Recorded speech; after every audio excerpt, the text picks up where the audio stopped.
Olá, amigos! Mais uma vez estamos começando mais um programa Descomplicando a Lição.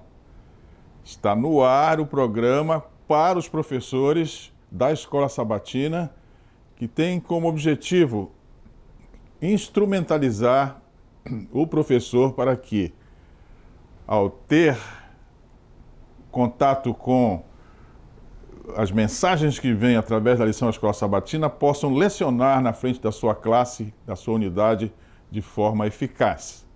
Então, nesse trimestre, nós estamos estudando sobre alusões, sobre imagens e sobre símbolos. Tudo isso com o intuito de que nós entendamos a vontade de Deus olhando esses símbolos através das profecias.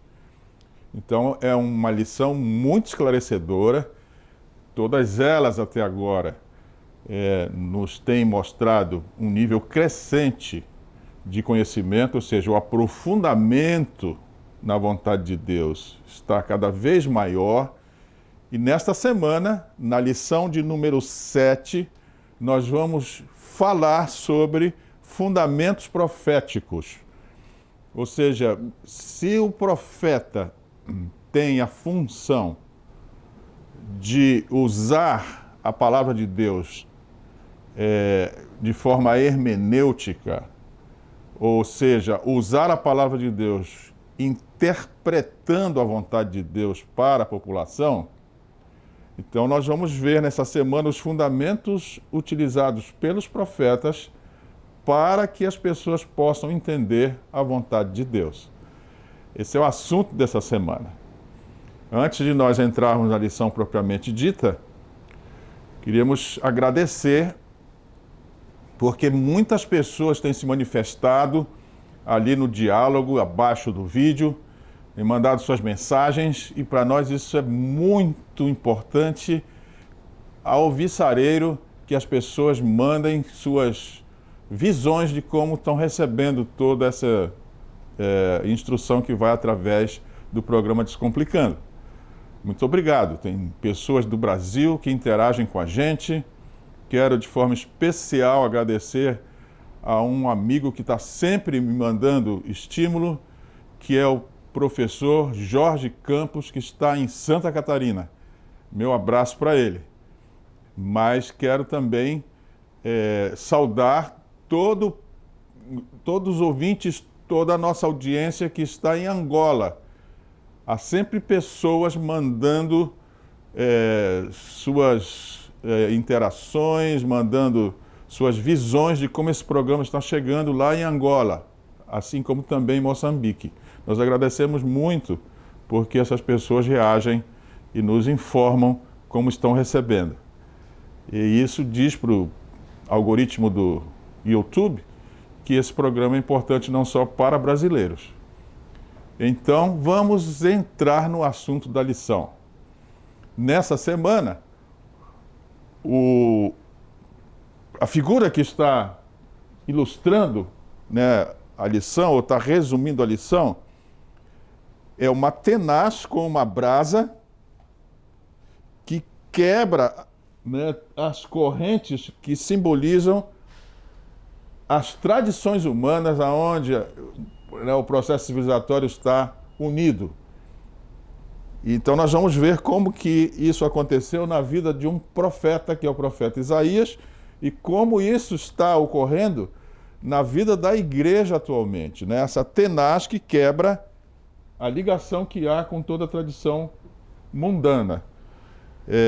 Essa tenaz é a brasa que é tirada do altar. Vejam que a fumaça ou a luz que vem do trono de Deus é que faz quebrar ou limpar a nossa ligação com esse mundo. O verso para memorizar, que está em Isaías capítulo 6, o verso 8, é o seguinte: depois disto, ouvi a voz do Senhor que dizia: a quem enviarei? E quem há de ir por nós? Eu respondi: eis-me aqui, envia-me a mim. Esse texto de Isaías é um texto importante para nós entendermos os fundamentos proféticos que nos revelam a vontade de Deus e nos mostram como deverá ser nossa resposta em relação às demandas divinas.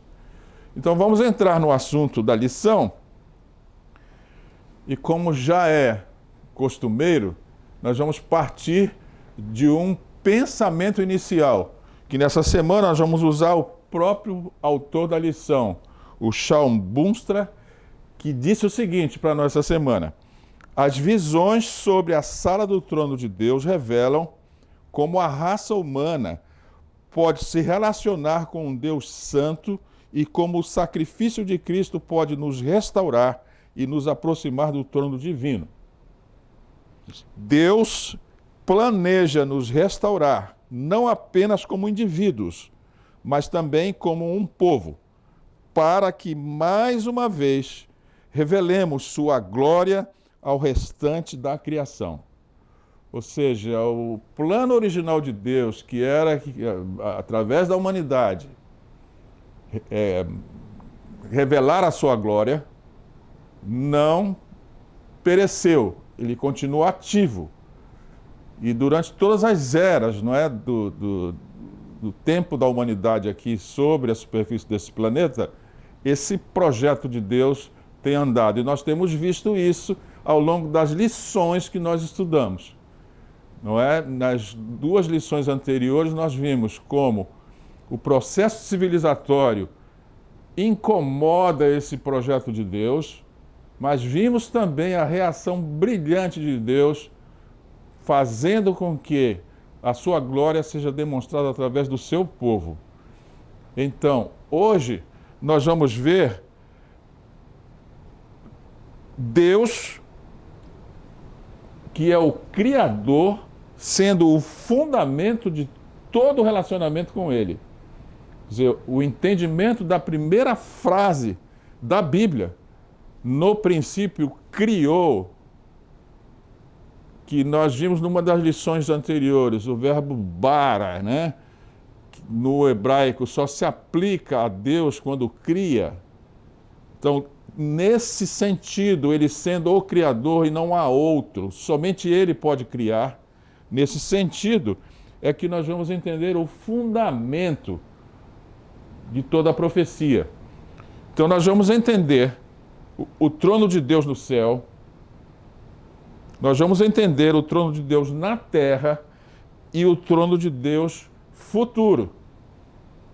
E isto é o fundamento profético que nós precisamos entender.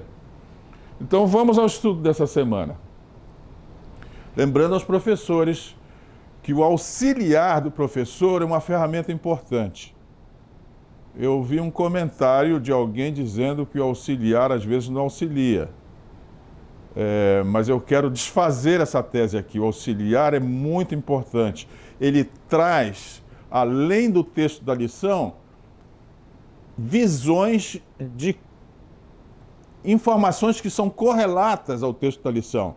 Portanto, esse auxiliar amplia a visão do professor. Não se pode olhar para ele como sendo uma ferramenta inútil, porque isso significa que nós estamos dizendo que Deus está se revelando para nós, mas a revelação de Deus não é cabal. Então, prestem bem atenção no que Deus está revelando para nós. Então vamos ao primeiro assunto, que é o trono de Deus no céu. Vamos entender isto olhando a experiência do profeta Isaías. E olhar o trono de Deus no céu significa entender o fundamento profético. Por quê? Profecia é o modo que Deus utiliza para dizer para você como é que Ele quer que nós nos relacionemos com Ele. Então, se nós entendermos o trono de Deus, é claro que nós vamos entender as profecias. Olhem aqui. O direito de Deus governar o universo está fundamentado na sua posição como Criador e em seu caráter. Então, por ser o Criador, Deus imprimiu seu caráter na criação. Logo, a lógica moral das leis físicas e químicas que organizam o universo vem de Deus. Esse é o primeiro ponto. Então, todo o universo físico e a manutenção da estabilidade física e química do universo são leis oriundas de Deus. Esse é o primeiro ponto. Segundo ponto, se isso está claro para nós, a questão moral, ou seja, a verdade que está nas Escrituras, somente tem legitimidade se nós entendemos que a Escritura também vem de Deus.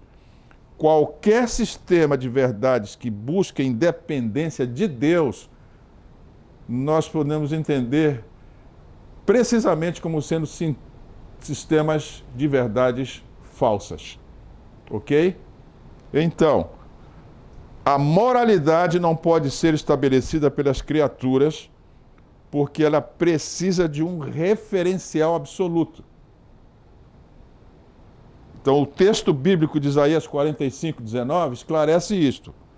Eu, o Senhor, falo a verdade e proclamo o que é reto.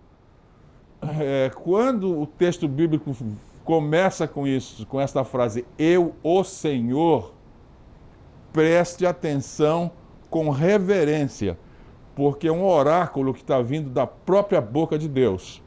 Então, ele próprio está dizendo, não há outra verdade. Preste atenção nisso.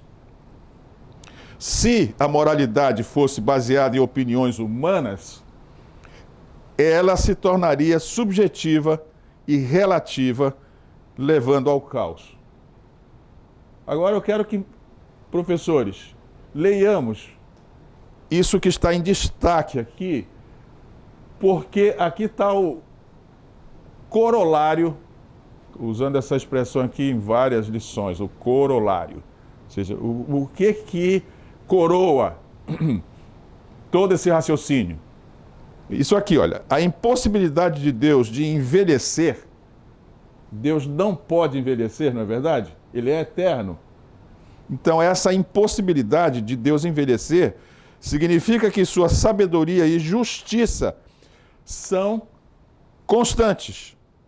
Se a moralidade não vier de Deus, resta apenas o relativismo moral, onde cada um define seu próprio bem e mal, o que leva ao colapso social e espiritual. Então, o primeiro grande fundamento para que nós entendamos a profecia é Deus tem direito, porque Ele é o Criador. Agora vamos ver, olhando essa característica de Deus, ou esse preceito importante, não é? Vamos ver a visão do profeta Isaías. Ou seja, se Deus é o autor da verdade, Ele é o dono da verdade última, conforme nós já vimos aí em lições anteriores, o que isso significa, não há nada além dessa verdade. Isaías, a ele é dado uma visão. E a pergunta que vem agora é: por que Deus mostra ao profeta uma visão do seu trono? O que isso significa no entendimento das profecias? E o que isso significa no contexto de um mundo que é rebelde, que se independe de Deus. É nesse contexto de um mundo rebelde, ou no contexto ainda geral do conflito, grande conflito, não é? Que lança dúvidas sobre o poder de Deus, sobre a justiça de Deus, sobre o amor de Deus. É nesse contexto que se faz necessário que o profeta veja o trono de Deus. Então vamos olhar aqui. Ó. Isaías era membro. Vou fazer aqui um parêntese antes de continuar a leitura. Por que nós vamos ler sobre Isaías agora? Para nós entendermos por que Deus mostra para ele o trono. A lógica está aqui agora, me acompanhem de perto. Isaías era membro da nobreza de Judá, portanto não era uma pessoa qualquer. Possivelmente ligado à família real. e teve uma educação sofisticada. Vamos fazer essa leitura pensando em nós próprios. Muitos de nós temos uma educação sofisticada, não é verdade? Então, presta atenção como o autor da lição vai desenvolver isto, porque nós que temos educação sofisticada, precisamos entender como usar isto no ambiente da igreja. O livro de Isaías demonstra linguagem refinada, estrutura literária rica e profundo conhecimento de política internacional da época do profeta. Um grande especialista em línguas semíticas, pastor Siegfried Schwantz, ele, falando sobre o livro de Isaías, ele tem um compêndio escrito sobre o livro de Isaías. Ele introduz dizendo que a leitura do livro é muito difícil na língua original, que é o hebraico, porque Isaías é sofisticadíssimo na sua linguagem. E às vezes fica difícil de entender, porque ele é muito erudito. Então, o livro mostra que ele teve uma educação muito sofisticada. Esse nível de erudição sugere que Isaías teve acesso às melhores escolas e filosofias da corte. A sabedoria de Isaías estava sujeita à impureza do pensamento humano. E aqui é que está exatamente o que nós precisamos entender. Ele era um homem sábio, extremamente bem educado, mas a educação dele estava sujeita à impureza do pensamento humano.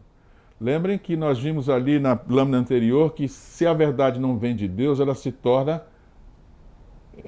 pura especulação humana, portanto, leva ao caos. Isaías estudou em escolas humanas, portanto, ele estava contaminado com o pensamento humano, que pode ser, esse pensamento humano pode ser contaminado com os interesses próprios da humanidade, ideologias políticas, conceitos culturais limitados. E por causa disto, há a purificação do profeta. Ele vê o Senhor assentado em majestade, cercado pelos serafins que clamam: Santo, Santo, Santo, o Senhor dos Exércitos. Toda a terra está cheia da sua glória. Ele ouve isso, os anjos dizendo isso, e ele compara o que ele está vendo com a realidade dele, a terra está cheia da glória de Deus, mas os homens estão nela, e os homens contaminam a terra também. E é nesse sentido que nós precisamos entender o que vai acontecer agora. Diante da visão da santidade de Deus, ou da pureza, ele vendo o trono de Deus com os anjos falando sobre Deus, o que vai acontecer? Isaías sente profundo temor e autoconsciência de sua impureza. Qual é a impureza dele? Toda a erudição de Isaías estava contaminada com os interesses humanos. Está claro? Então, ele vê que o uso da linguagem, especialmente, era impura por causa dessa contaminação. Ao afirmar que seus lábios eram impuros, Isaías não se referia apenas à linguagem, mas à corrupção do conhecimento humano e da expressão moral e espírito do povo. Vejam só aqui, o que acontece? Nós todos que estudamos, tivemos uma educação muito requintada, alguns foram muito alto na sua educação, não é? Mas tudo isso tem a contaminação da visão humana.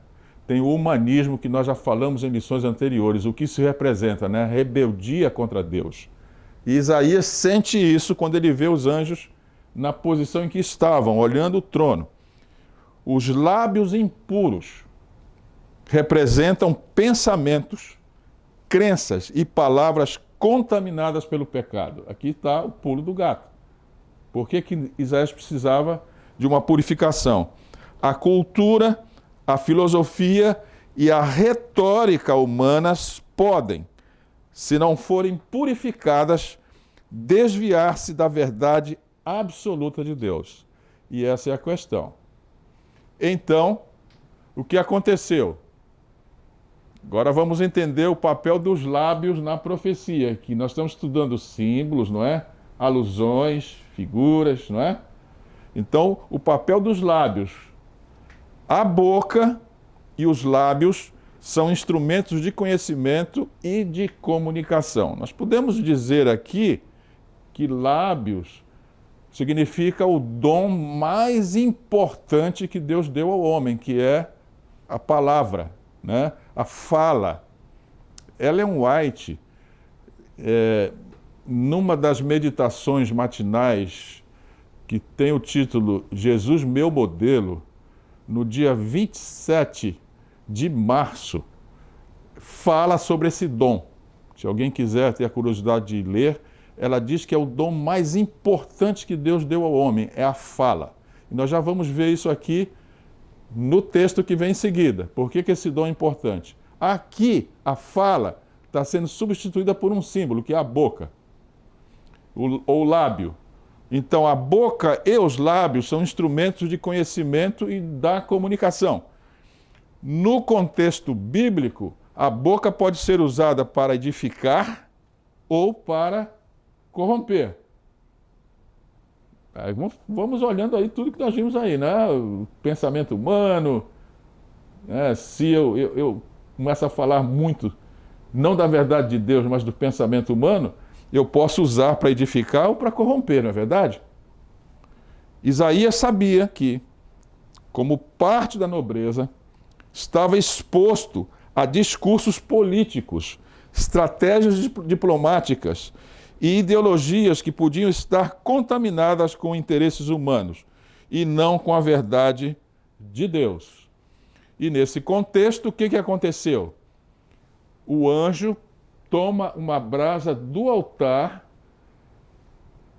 que é o fogo purificador de Deus, e vai purificar o lábio que está ligado ao cérebro, não é verdade?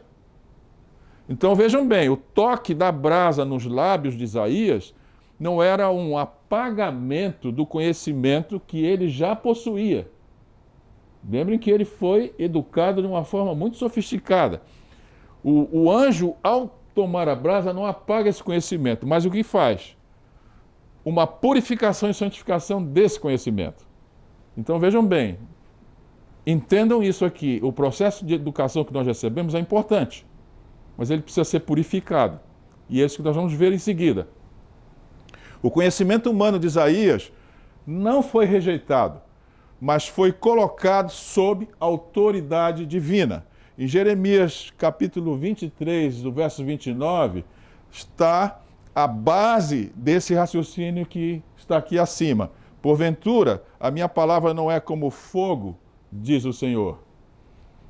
Esse refinamento é exatamente o que Isaías experimentou. E qual foi o refinamento? Uma remoção da corrupção do conhecimento humano. Então, vamos entender isso aqui. Ele tinha um conhecimento a priori, que veio da educação humana dele.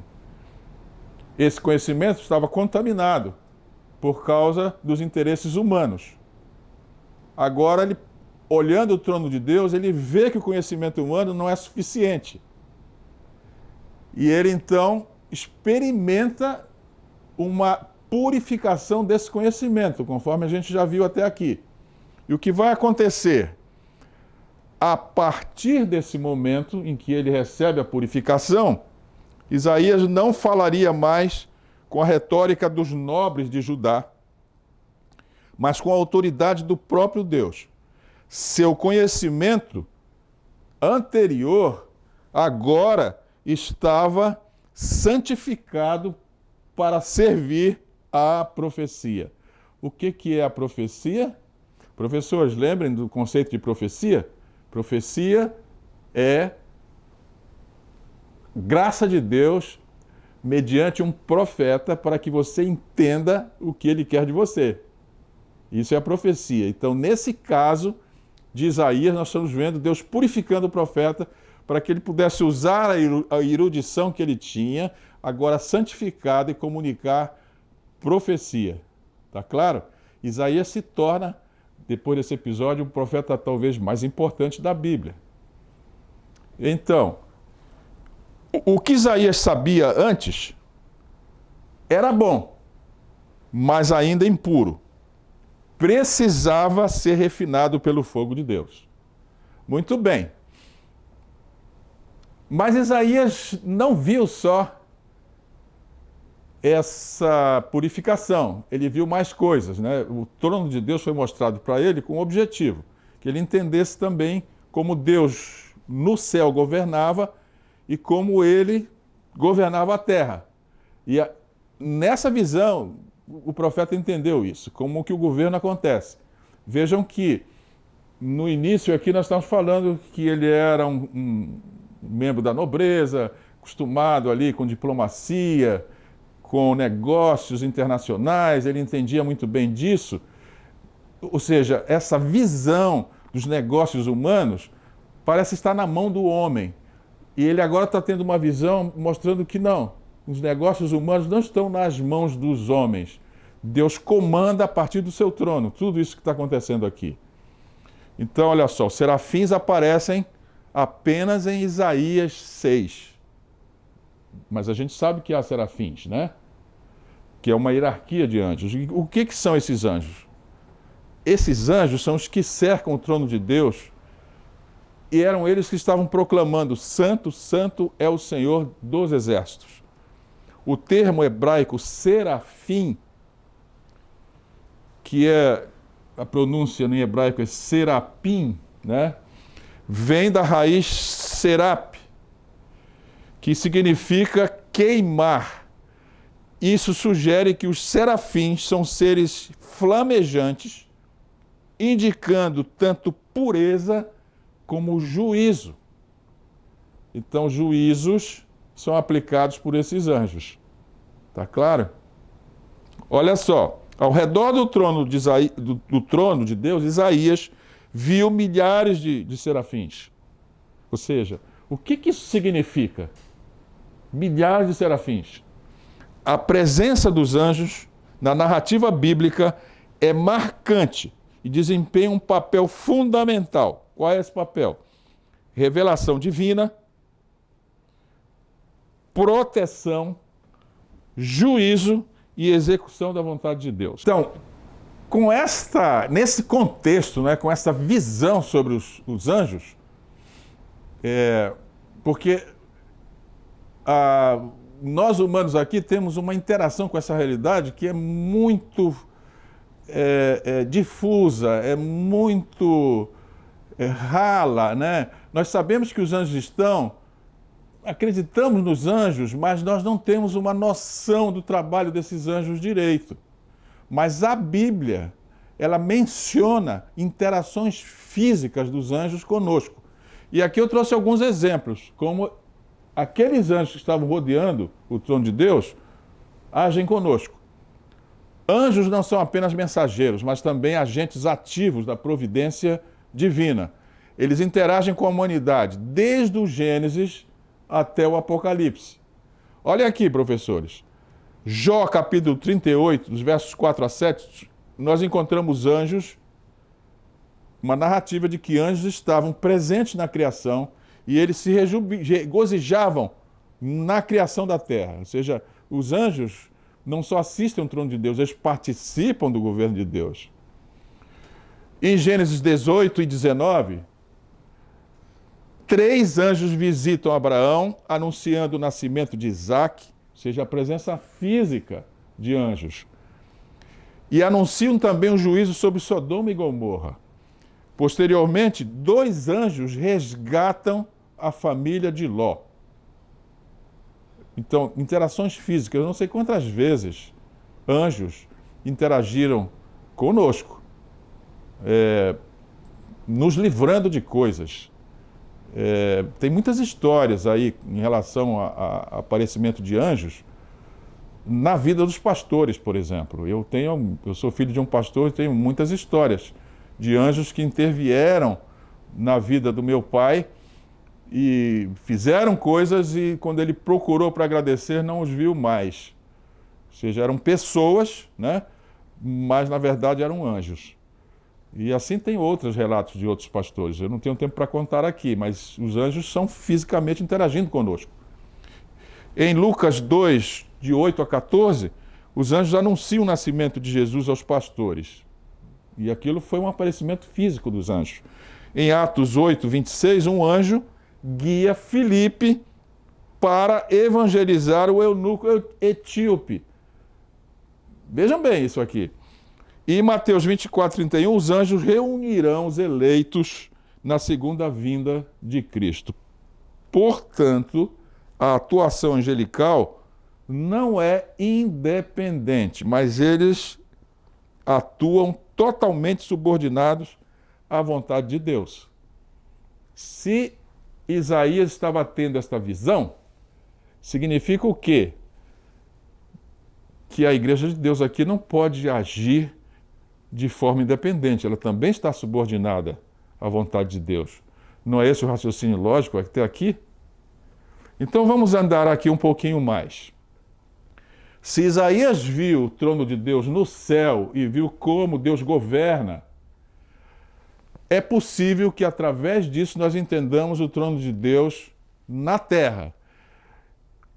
Aqui há 3 figuras que simbolizam o trono de Deus aqui para nós.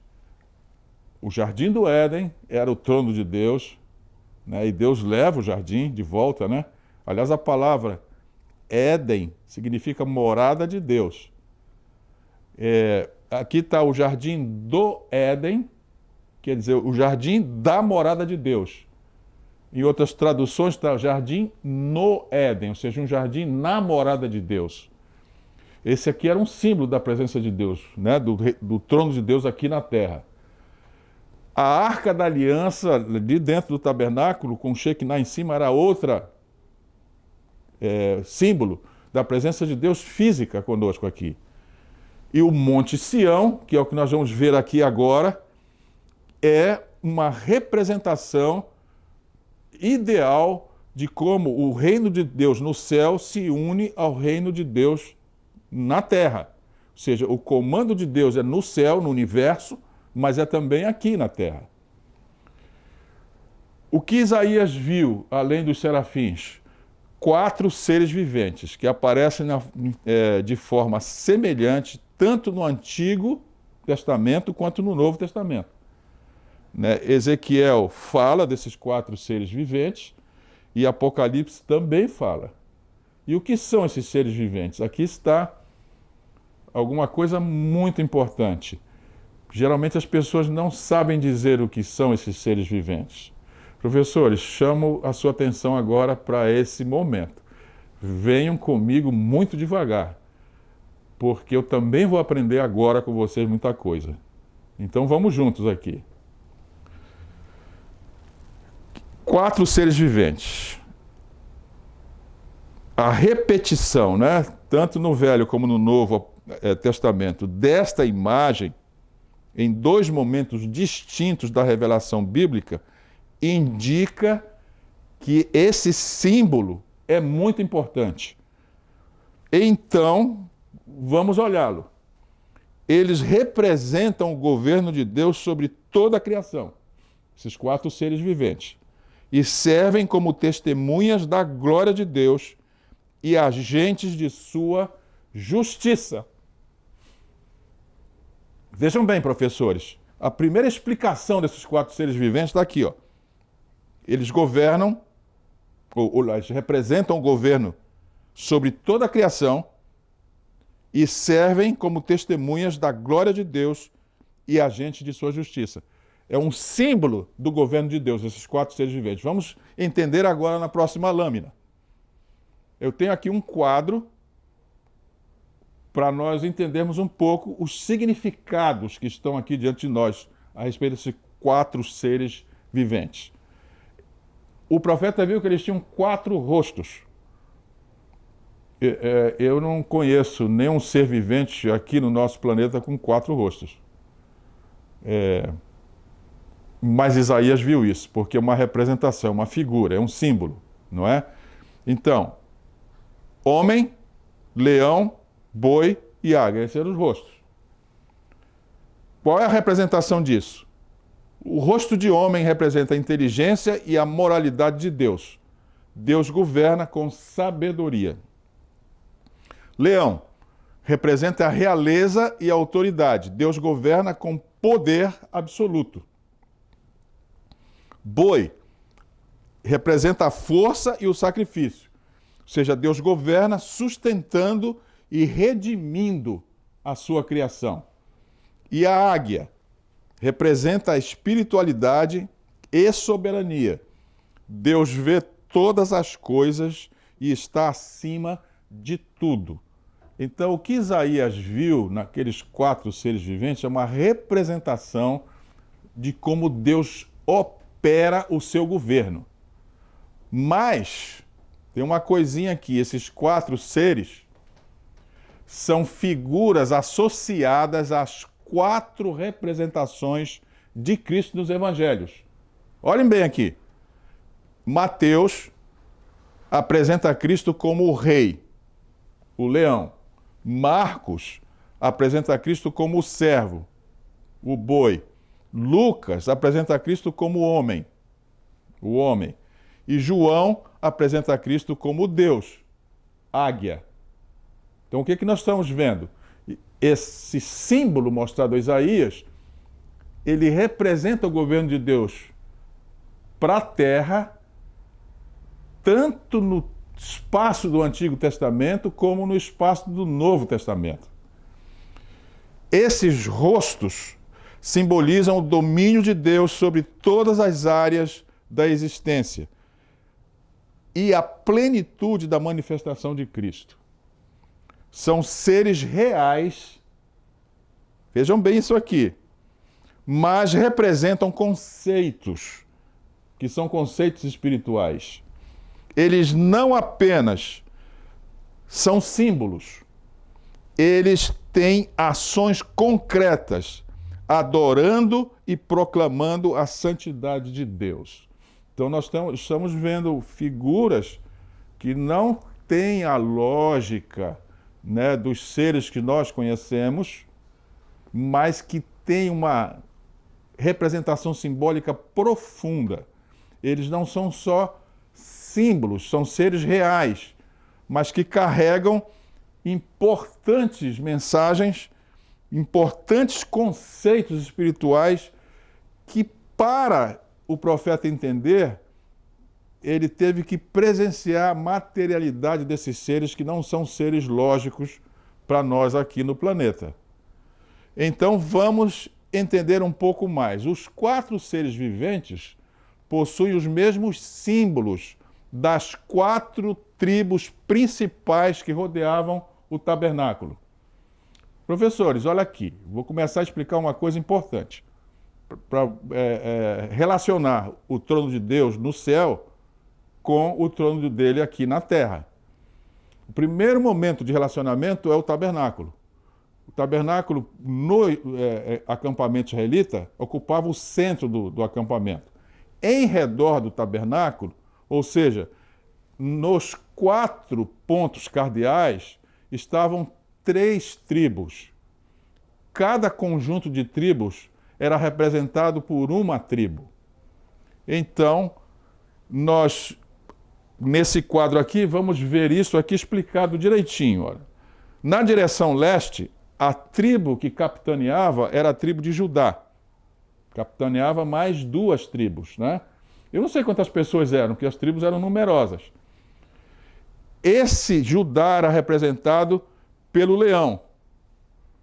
Ou seja, o estandarte desta tribo era um leão. Tá claro?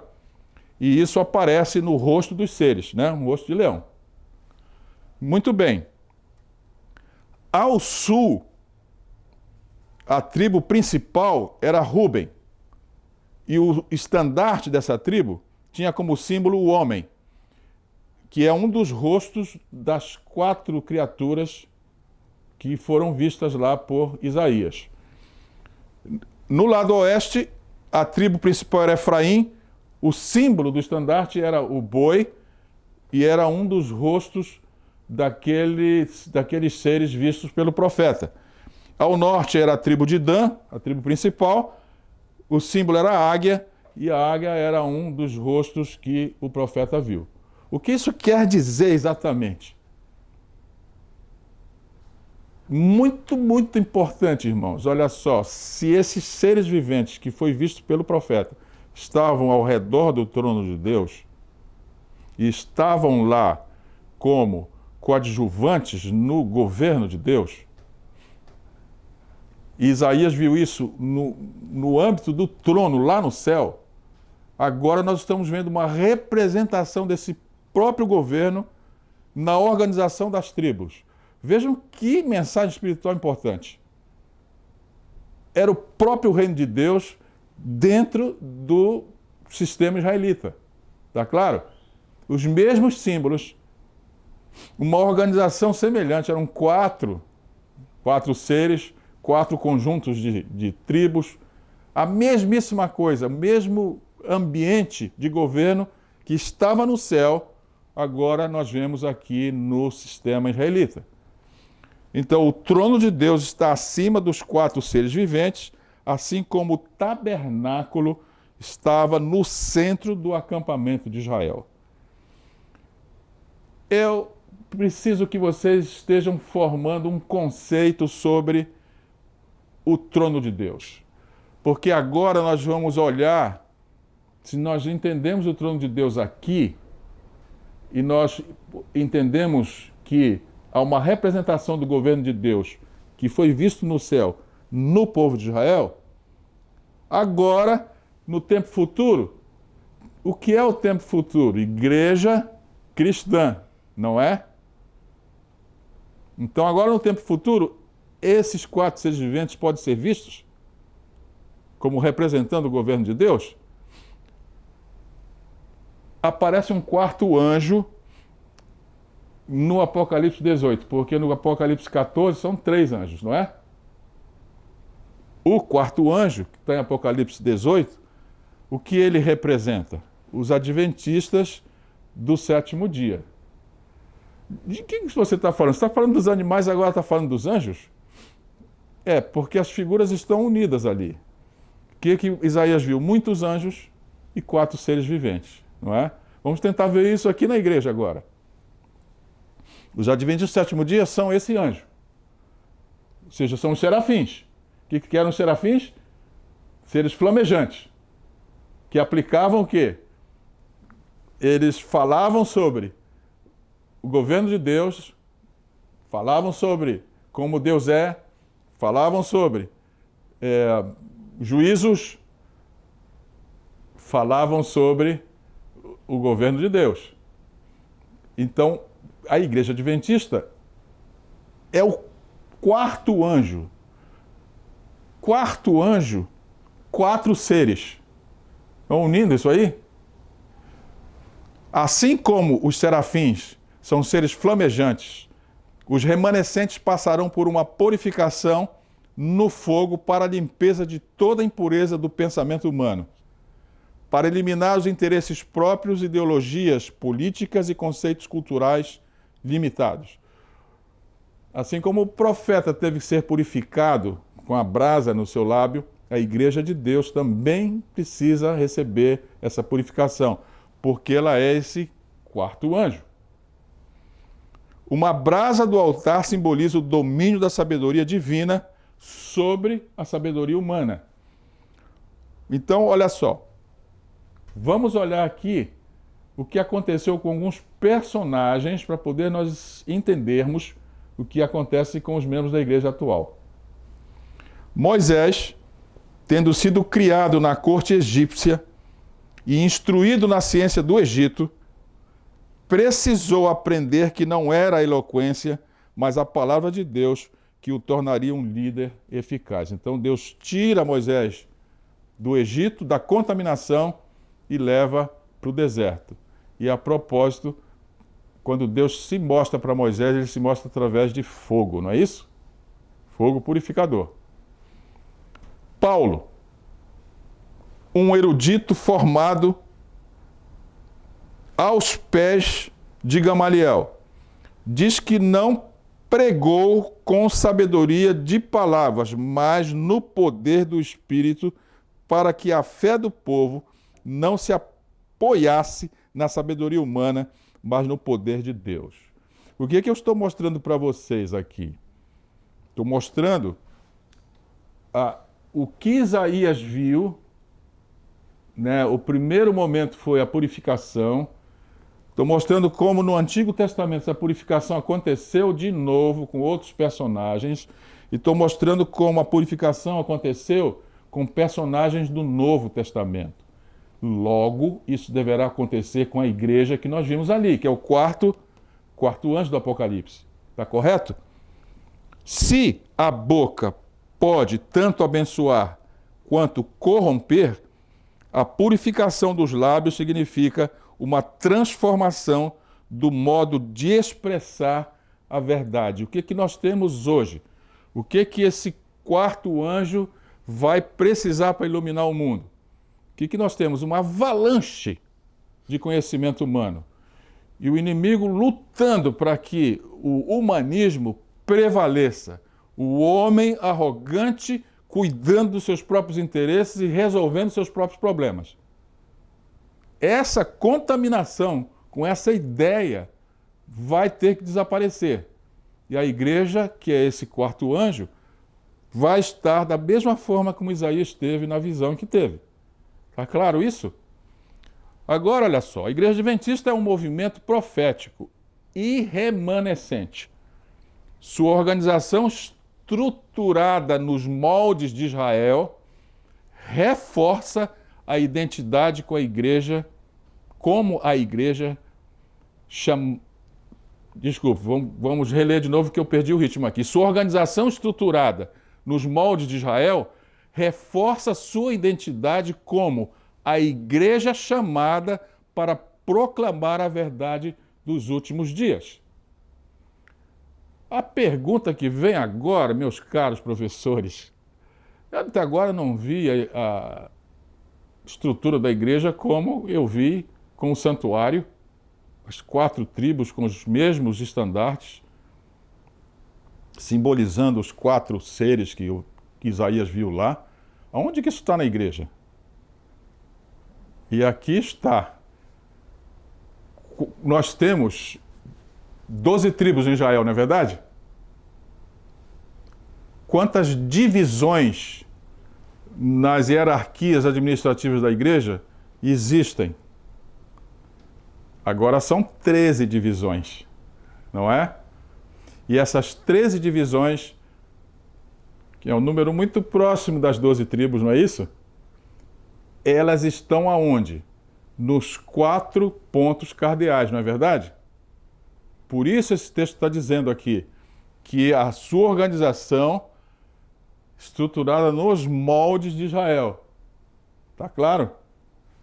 Então, se nós temos esta visão, olha que responsabilidade essa lição nos traz agora. Qualquer contaminação que ainda exista na igreja terá que ser eliminada. E nós precisamos trabalhar nisso fortemente.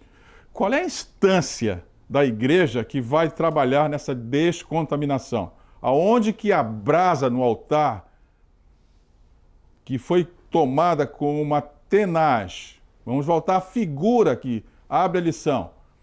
Aquela brasa que veio com a tenaz na mão do anjo e que rompe as cadeias de ligação com o mundo, precisa ser rompida. E em que instância da igreja? Qual é a instituição da igreja que faz acontecer isto? Chama-se escola sabatina. É aí que isso tudo acontece. E é por isso que há um esforço, né, um investimento para que os professores melhorem seu desempenho de tal maneira que eles passem a ser, como Isaías, um profeta. e possam esclarecer a hermenêutica bíblica ou a interpretação bíblica de tal maneira que as correntes que nos prendem ao conhecimento humano sejam quebradas e a igreja seja purificada e possa fazer o seu papel de quarto anjo. Muito bem, vamos ver então a interligação dos temas diários com o tema semanal. O tema semanal era a interpretação profética, não é? Então nós vimos 3 temas: o trono de Deus, que é o fundamento da interpretação profética, é entender o trono de Deus. Nós vimos o trono de Deus no céu, o trono de Deus na terra e o trono de Deus futuro, que é como a igreja atual está organizada, visando o quê? O trono de Deus que vai se estabelecer de forma eterna, não é? Lembram da estátua lá que foi despedaçada com a pedra? Então está tudo interligado, esses assuntos. Nós estamos indo num crescendo de conhecimento. Estudamos sobre os reinos, agora nós estamos vendo como a igreja vai se posicionar. Os temas são esses aqui, olha. O trono de Deus está na lição de domingo e na lição de segunda-feira. Eis-me aqui, envia-me a mim, e os 2 querubins. Na terça-feira,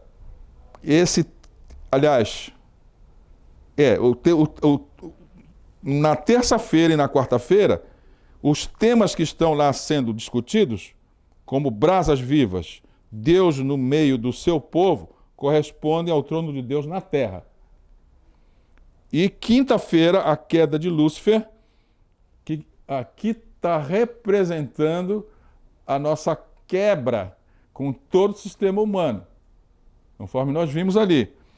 É a nossa esperança no futuro. O terceiro anjo diz: sai dela, povo meu, não é? Terceiro anjo de Apocalipse 14. E o quarto anjo de Apocalipse 18 diz o quê? Ele diz sobre o caráter de Deus, dá a última mensagem de advertência ao mundo, porque ele vai fechar, ele vai encher o mundo com a glória de Deus e vai fechar a história da humanidade. Portanto, a queda de Lúcifer, não é? O que nós podemos sintetizar depois de termos estudado uma lição como essa? Há trabalho árduo e penoso a ser feito. E felizes os que estiverem dispostos a efetuá-lo, quando seus nomes forem chamados. Deus não recompensará homens e mulheres no mundo futuro por procurarem viver comodamente neste mundo. Isso é um trecho da meditação matinal E Recebereis Poder, do dia 2 de dezembro. Agora nós podemos entender a lição numa frase, olhando o verso para memorizar, né? Eis-me aqui, envia-me a mim. E podemos entender essa figura também, não é? Uma vez purificados, nós seremos enviados. Vamos então à aplicação. João Batista desempenhou o papel dos serafins. Era uma lâmpada que iluminava. Ele foi o precursor de Cristo, anunciando a primeira vinda do Messias. Como o povo dos últimos dias desempenha um papel semelhante. Meus caros professores, uma lição que nos mostrou o trono de Deus no céu, o rebatimento desse trono de Deus aqui na terra, e nós vimos ali representações, né, de 4 seres viventes que não correspondem à nossa lógica, mas que correspondem a símbolos do trono de Deus aqui nesse planeta. E vimos ali, através da organização de Israel, como que o trono de Deus efetivamente estava aqui conosco. E vimos também que a igreja desempenha a mesmíssima função de ser o trono de Deus nesse mundo. E vimos ali, né, que há uma semelhança até com a organização das tribos, olhando como as divisões do extrato administrativo da igreja estão no mundo, nos 4 pontos cardeais. Então, o que nos resta, né? O que o desafio dessa semana traz de relevante? É que a igreja precisa estar limpa de todo o interesse humano, ou seja, não estar contaminada com interpretações do humanismo que o humanismo traz. Noções de segurança através do materialismo, noções de felicidade através do hedonismo, que são sensações. Nós precisamos nos limpar disso e utilizar a segurança que vem exclusivamente de Deus. Toda a educação que está à nossa disposição e que nós experimentamos, ela precisa ser limpa. Ela não será jogada fora, mas ela precisa estar limpa para que o mundo possa ver a lâmpada que era primeiramente entendida pelos serafins e que nós entendemos que no Novo Testamento era João Batista e agora é a própria igreja. A limpeza desse conhecimento que já está conosco é uma obra do Espírito de Deus. E nós precisamos orar, suplicando essa providência. E eu lhes convido então para orarmos. Bondoso Deus, as lições desse trimestre estão nos oferecendo uma visão espetacular, única e muito objetiva de toda a simbologia que está contida em todas essas profecias que estão nas Escrituras. Nessa semana nós vimos a simbologia da visão de Isaías, tudo aquilo que significou a limpeza que é necessária para que nós assumamos a nossa posição como o 4º anjo de Apocalipse 18. Oramos por isso, bom Deus, para que o seu Espírito possa nos dar a dimensão da pureza que precisamos. Esse é o nosso pedido, em nome de Jesus. Amém. Caros professores, como eu disse, né, uma lição profunda, né? Uma lição espetacular, ou não é? Mas a próxima lição é ainda mais profunda, porque nós estamos indo num crescente de conhecimento sobre essas figuras, né, sobre as analogias, não é? Sobre os símbolos. Nós estamos num crescendo de conhecimento, se nós estamos vendo Deus usando a materialidade do mundo que Ele criou, do universo que Ele criou, para nos ensinar verdades espirituais através dessa materialidade. Muito importante. Eu lhes convido para virem comigo. Não percam a próxima edição do Descomplicando a Lição, porque nós continuamos com o nosso objetivo, não é? Descomplicar é a nossa missão. Nos vemos no próximo episódio.